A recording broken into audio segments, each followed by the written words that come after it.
Hey guys, masih bersama Bani di channel ALT. Oke, di video kali ini saya ingin membandingkan dua CPU cooler harga 400 ribuan ya. Yang pertama adalah ID Cooling 224XT Basic. Harganya 395.000. Aslinya dia hanya satu fan ya, kayak gitu. Cuman dikasih bonus satu fan lagi. Jadi dia dua fan total kayak gitu ya. Untuk yang Deep Cool Gamax 400 Pro, dia harganya 380.000 ya. Yang Deep Cool dia udah dikasih standar, dikasih 2 fan ya. Kayak gitu. Nah, jadi karena harganya sama, saya penasaran ya untuk hasilnya. Dan lagi salah satunya di sini banyak banget yang review dan banyak banget yang beli. Makanya saya cukup penasaran. Oke, langsung aja untuk spesifikasinya ya. Untuk soket ya, yang ID Cooling dia Intel hampir semua ya, kayak gitu. Untuk yang AMD hanya satu, yaitu AM4 aja ya. Entah kenapa nggak ada AM3, FM2 dan lain-lain, tapi intinya untuk AMD hanya satu aja. Untuk yang Deep Cool semua Intel kecuali yang 2066 ya, dia nggak bisa. Tapi untuk AMD hampir semua ya, dari FM1 sampai AM4 dia masuk kayak gitu. Oke, untuk bahan utama di sini adalah heat pipe ya. Dia masing-masing dikasih 4 heat pipe. Untuk yang di full tembaga ya, dari base plate sampai kondensornya. Untuk yang ID Cooling nggak ditulisin ya untuk bahannya, tapi kemungkinan yang tembaga hanya base plate-nya aja. Untuk sisanya kemungkinan aluminium. Nah, untuk heatsinknya dia keduanya sama ya, sama pakai aluminium heatsink.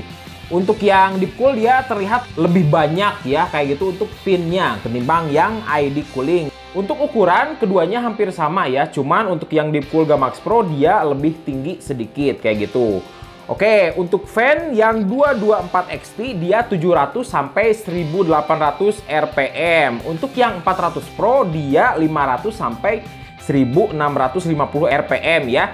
Seperti yang saya bilang tadi, untuk ID Cooling dia aslinya hanya dikasih satu ya. Satu lagi itu bonus, entah sampai kapan ya, kayak gitu.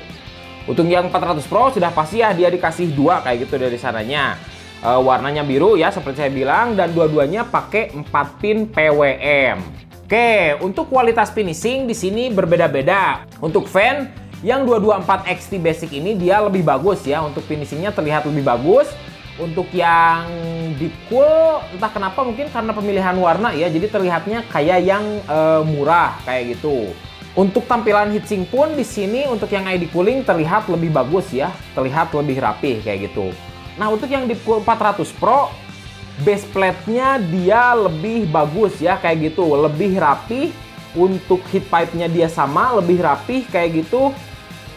Untuk 224XT dia finishingnya kurang bagus ya di masalah base plate itu sendiri.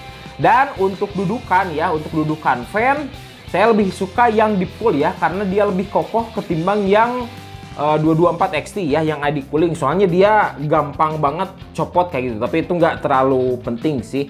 Nah, secara umum menurut saya ya, untuk tampilan 224XT dia lebih bagus ya. Kecuali mungkin untuk tutup heatsinknya ya, atau tutup kondensornya itu sendiri, saya lebih suka yang Deep Cool. Dan lagi untuk pemilihan warna, saya lebih suka yang ID Cooling ya. Untuk Deep Cool sepertinya bagus warna biru, cuman nggak semua orang bakalan setuju ya dengan masalah warna itu sendiri. Oke, itu untuk masalah spesifikasi dan desain aja ya. Langsung ke hasilnya. Oke, di sini untuk testbednya sendiri saya pakai Ryzen 7 1700, motherboardnya pakai Asus X37 Prime Pro. Untuk RAM di sini pakai Patriot Signature Line ya, 2x4GB 2660 MHz. Nah, di sini saya pakai custom open case ya, kayak gitu. Untuk suhu ruangan di kisaran 26 sampai 27 derajat, dan untuk noise ruangan kurang lebih di 40 desibel. Oke, yang pertama untuk noise dulu ya, untuk kebisingan kayak gitu.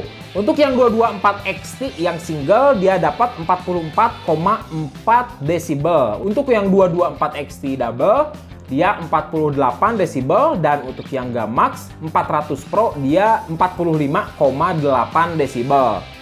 Oke, yang 224XT dia lebih berisik ya, terutama yang dual fan karena RPM-nya lebih tinggi juga. untuk suaranya kalian dengerin aja.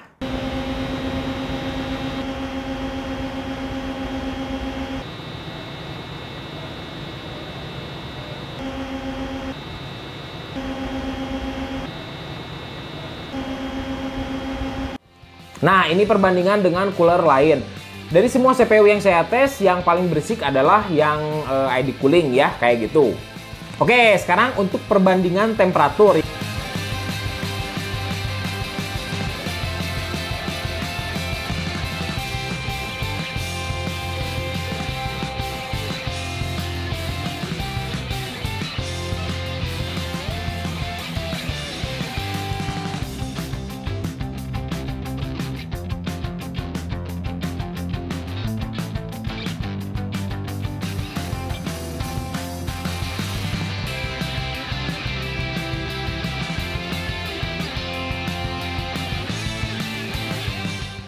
Oke, di sini untuk kesimpulannya ya. Kenapa yang deep cool dia lebih bagus kayak gitu? Yang pertama, yang paling jelas yang bisa saya lihat adalah heat pipe-nya sendiri ya. Walaupun masing-masing 4, tapi yang deep cool dia full tembaga ya, nyampe kondensornya. Cuman untuk yang ID cooling, dia disambung kayak gitu ya, dari tembaga ke aluminium. Itu teori saya aja, soalnya biasanya sih suka disebutin ya, tiap-tiap pabrikan untuk untuk masalah heat pipe itu sendiri penggunaan bahannya apa, tapi yang ini enggak ya, untuk yang ID cooling kemungkinan besar sih kayak gitu, soalnya kelihatan kayak ada sambungan.